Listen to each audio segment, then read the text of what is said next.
Hey guys, KNECKbeards over here to talk to you today about neckbeards. The word neckbeard is thrown around an awful lot these days to the point where people are starting to use the term to describe all fandoms across the spectrum. But since I was at GTX in Kansas City this last week and I don't have the time to do my colorful editing adaptions, you get to stare at Evo Genius's own neckbeard of neckbeards break down what makes one and why it needs to fucking stop.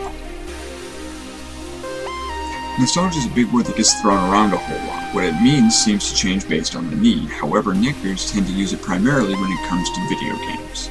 Growing up around video games, comic books, and television shows and becoming essentially our family, not having friends or any social skills to speak of, it becomes easier to attach to the characters than normal human beings, and we develop sentimental affection towards Mario, Spider-Man, and even the Ninja Turtles. This leads to a period of self-loathing, looking around the world around us and not being able to identify with it. We didn't have superpowers. Being bitten by radioactive spiders is actually super hazardous to our health, and the world didn't seem as bright as our favorite media seemed to suggest. And looking forward, it didn't seem like being an adult was anything even really worth fighting for. Then somewhere in the 90s, Hollywood stepped in. We were now self-loathing, nostalgic adults and just wanted someone to say, hey man, everything's gonna be okay. What we got was someone else's interpretation of our childhood nostalgia. Not a bad thing, but it was different. And as you looked around, you saw one of two things. Some people actually agreed with that horrific interpretation, and then there were the kids that came in after us. Those kids that came up behind you, the new fans. They weren't reading comic books, they weren't watching your shows, they were watching Hollywood's interpretation and then claiming to love the character. Well, how could they possibly love it?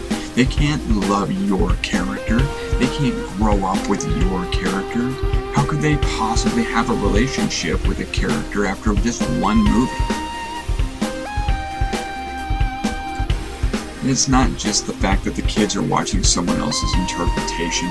The disappointment started to sink in. The disappointment and the realization that more than likely you would never hear your version. And the realization that without that, you're just like everyone else. You aren't a special snowflake. That change was happening. But I am, you say. I am different than everyone else. And now you have to prove it. You have to prove that you are different by making sure that everyone else around you knows that that wasn't the actual origin of Deadpool, that he didn't have laser eyes or metal blades coming out of his hands.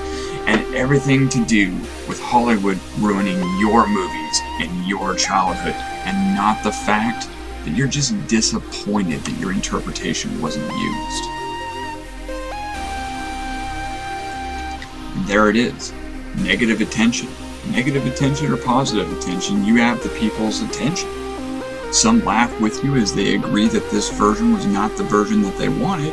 The others laugh at you, joking that you are this upset over a comic book movie. But what do you care? Laughter's laughter, and people now know your name.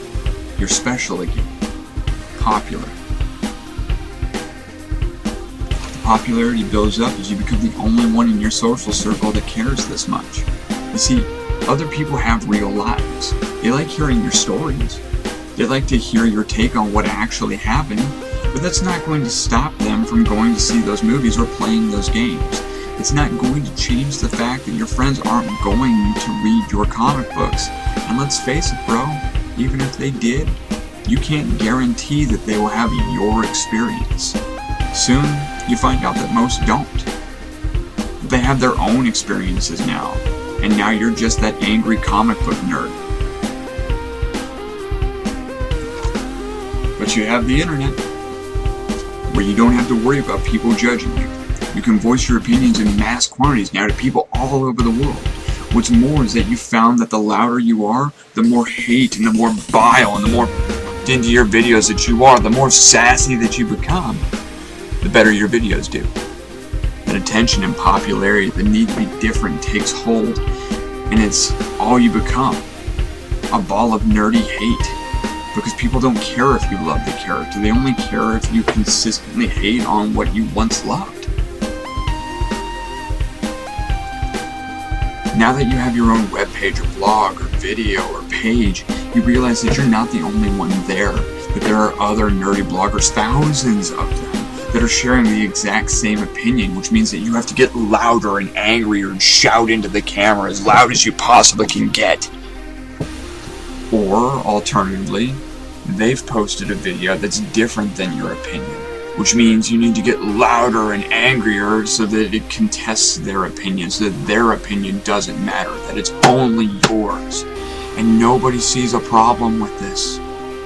That your opinion is the only one that matters, dude. Think about it. This has become your life.